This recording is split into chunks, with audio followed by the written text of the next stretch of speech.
Hi friends, ಇವತ್ತು ಸಮೋಸ ಹೇಗೆ ಮಾಡ್ಕೊಳ್ಳೋದು ಅಂತ ನೋಡೋಣ ಬನ್ನಿ. ಮೊದಲು ಒಂದು ಬೌಲ್ಗೆ 1 ಕಪ್ ಆಗೋಷ್ಟು ಮೈದಾ ಹಿಟ್ಟನ್ನ ತೊಗೊಳ್ಳಿ. ಅದಕ್ಕೆ ಸ್ವಲ್ಪ ರುಚಿಗೆ ತಕ್ಕಷ್ಟು ಉಪ್ಪು ಹಾಕ್ಕೊಳ್ಳಿ. ಅದಕ್ಕೆ 2 ಟೇಬಲ್ ಸ್ಪೂನ್ ಆಯಿಲ್ ಹಾಕ್ಕೊಳ್ಳಿ.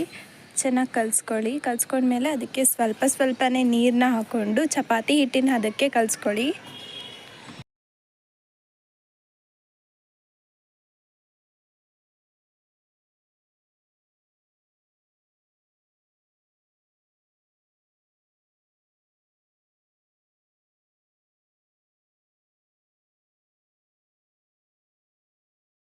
ತುಂಬ ನೀರಾಗಿ ಮಾಡ್ಕೋಬೇಡಿ, ಚಪಾತಿ ಹಿಟ್ಟಿನ ಹದದಲ್ಲೇ ಇರಲಿ.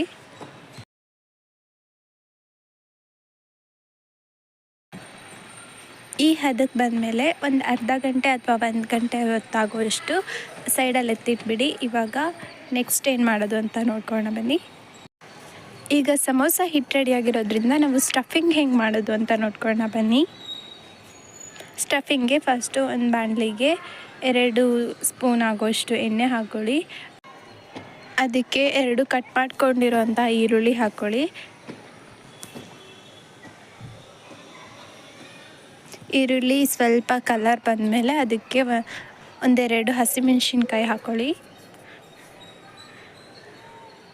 ಆಮೇಲೆ ಸ್ವಲ್ಪ 1/4 ಟೀ ಸ್ಪೂನ್ ಆಗೋಷ್ಟು ಧನಿಯಾ ಪುಡಿ, 1/4 ಟೀ ಸ್ಪೂನ್ ಜೀರಿಗೆ ಪುಡಿ, 1/4 tea spoon garam masala, 1 tea spoon ಖಾರದ ಪುಡಿ ಹಾಕ್ಕೊಂಡು ಚೆನ್ನಾಗಿ ಕಲಿಸ್ಕೊಳ್ಳಿ.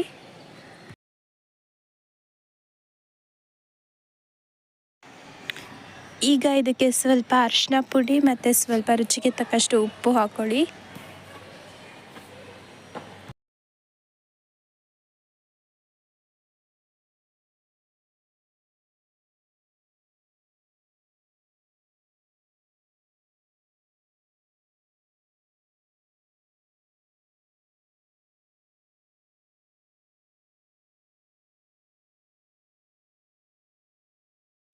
ಈಗ ಸ್ಟಫಿಂಗ್ ರೆಡಿಯಾಗಿರುತ್ತೆ. ಇವಾಗ ಇದಕ್ಕೆ ಏನಾದರೂ ವೆಜಿಟೇಬಲ್ಸ್ ಬೇಕಿದ್ದರೆ ಹಾಕ್ಕೋಬೋದು. ಈಗ ನಾವು ಕಲಸಿಟ್ಕೊಂಡಿರೋ ಹಿಟ್ಟಿರುತ್ತಲ್ವ, ಅದನ್ನು ತಗೊಂಡು ಅದನ್ನು ಚಿಕ್ಕದಾಗಿ ಪೀಸಸ್ ಮಾಡ್ಕೊಳ್ಳಿ. ಈಗ ಒಂದು ಉಂಡೆ ತಗೊಂಡು ಅದನ್ನು ಲಟ್ಟಿಸ್ಕೊಳ್ಳಿ. ಆದಷ್ಟು ತೆಳ್ಳಗೆ ಲಟ್ಟಿಸ್ಕೊಳ್ಳಿ.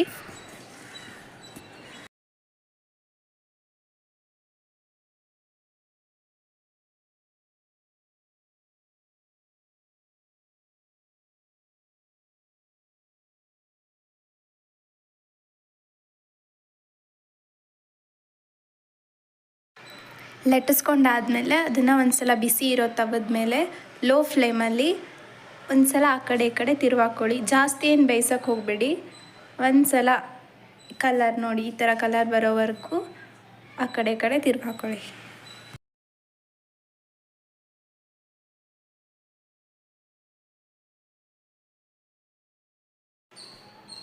ಎಲ್ಲದನ್ನು ಇದೇ ಥರ ಒಂದು ಸಲ ಬಿಸಿ ಮಾಡ್ಕೊಳ್ಳಿ. ಈಗ ಸಮೋಸ ಮಾಡ್ಕೊಳ್ಳೋಕ್ಕೆ ಒಂದು ಪೇಸ್ಟ್ ರೆಡಿ ಮಾಡ್ಕೊಳ್ಳಿ. ಮೈದಾ ಹಿಟ್ಟಿಗೆ ಸ್ವಲ್ಪ ನೀರು ಹಾಕ್ಕೊಂಡು ಕಲಿಸ್ಕೊಂಡು ಎತ್ತಿಟ್ಕೊಳ್ಳಿ. ಈಗ ಎಲ್ಲ ಹಿಟ್ಟನ್ನು ತೊಗೊಂಬಿಟ್ಟು ಅದನ್ನು ಕಟ್ ಮಾಡಿಕೊಂಡು ಈ ಥರ ಶೇಪ್ ಮಾಡ್ಕೊಳ್ಳಿ. ಈ ಥರ ಶೇಪ್ ಮಾಡಿಕೊಂಡು ಅದಕ್ಕೆ ಆ ಪೇಸ್ಟ್ ರೆಡಿ ಮಾಡ್ಕೊಂಡಿರ್ತೀರಲ್ಲ ಅದನ್ನು ಇಲ್ಲಿ ಅಂಟಿಸ್ಕೊಳ್ಳಿ. ಯಾವ ಕಡೆಯೂ ಜಾಗ ಇರಬಾರ್ದು.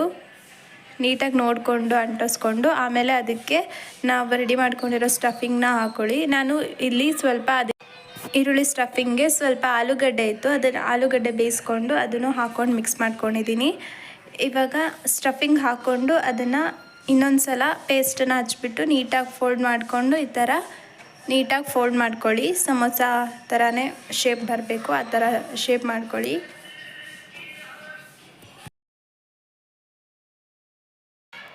ಎಲ್ಲನೂ ಇದೇ ಥರ ಕಟ್ ಮಾಡಿ ಇಟ್ಕೊಂಡು ಇದೇ ಥರ ಶೇಪಲ್ಲಿ ಮಾಡಿ ಸ್ಟಫಿಂಗ್ನ ತುಂಬಿಕೊಂಡು ಎತ್ತಿಟ್ಕೊಳ್ಳಿ.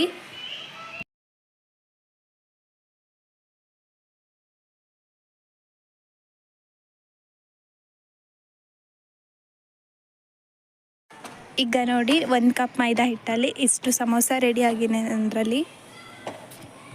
ಈಗ ಒಂದು ಬಾಣಲಿಲಿ ಎಣ್ಣೆನ ಹಾಕ್ಕೊಂಡು ಚೆನ್ನಾಗಿ ಕಾಯಿಸ್ಕೊಳ್ಳಿ. ಎಣ್ಣೆ ಚೆನ್ನಾಗಿ ಕಾದ್ಮೇಲೆ ಒಂದೊಂದೇ ಸಮೋಸನ ಎಣ್ಣೆಗೆ ಬಿಟ್ಕೊಳ್ಳಿ.